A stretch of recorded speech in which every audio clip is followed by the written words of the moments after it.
निश्चित भाव मु अति आनंदित विधानसभा गला 5 वर्ष प्रत्येक सिटिंग रे प्रत्येक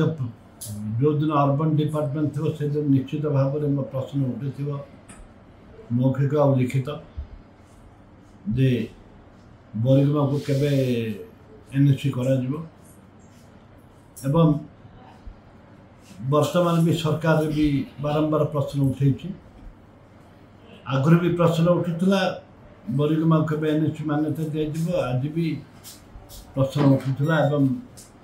धन्यवाद माननीय मुख्यमंत्री देखा करथि एवं से प्रतिश्रुति देइथिले निश्चित भाव में करा जिवो जाओ होईछि बहुत डेरे सेकेंड फेज रे मध्य होईछि ये तो प्रथम फेज रे हवा कथा सेकेंड फेज रे करछन्ति जा हो आमे समस्त आनंदित हवा कथा एठे कौन सी लोक व्यक्तिगत नहीं व्यक्तिगत भाव में किए करें सामूहिक भाव में बरिगमावासी जो स्ट्राइक करते भी धन्यवाद देवी सरकार को भी धन्यवाद देवी